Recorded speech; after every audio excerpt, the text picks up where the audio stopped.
next time I thought about it was, I was in the 8th grade, I was in church. I heard a preacher say it was harder for a rich man in the kingdom of heaven than a camel to go through Avenida. Mm-hmm. And when he said that, it hit me like a ton of bricks. And I went home and I was so distraught. Mom asked, "What's wrong with you?" I said, "Mom, the preacher said I'm going to hell."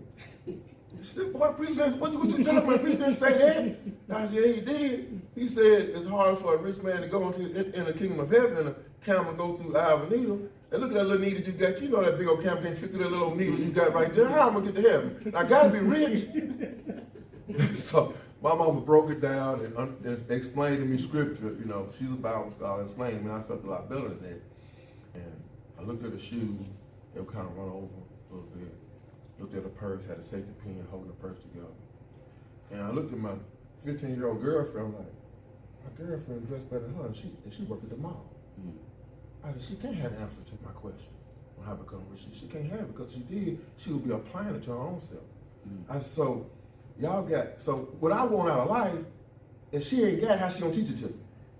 But because I knew I had a belt that waiting on me at home, I went on and stuck it out, right? But I had questions that couldn't nobody in the church answer, right?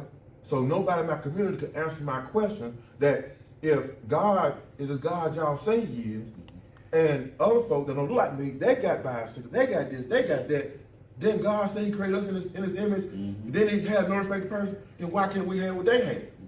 Are they made better than us? So I had questions that couldn't nobody in the church answer. So I'm thinking the answer can't be in the Bible, because if it was, we'll be applying it, right? So I thought the Bible can't have it.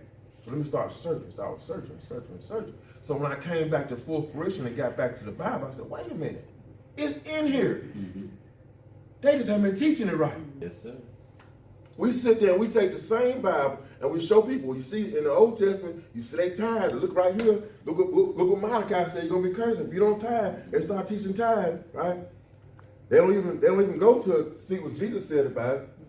They don't go to when he fulfilled it and start talking about, well, you give sparingly, you reap sparingly, you give bountifully, you reap bountifully. They don't talk about the lady with the 2 mice and Jesus said, oh, she did more than all that. They don't talk about Jesus said the only way you can give to me is give to the least of mine. They talk about the tithing for what? Either ignorance or manipulation. So they hype on tithing, but that same Bible that teach tithing in Proverbs teach you everything it is to build a business, everything to build a marriage, how to treat your children, how to pick your business about everything. Most 90% is right there in Proverbs, but we'll omit to teach that part.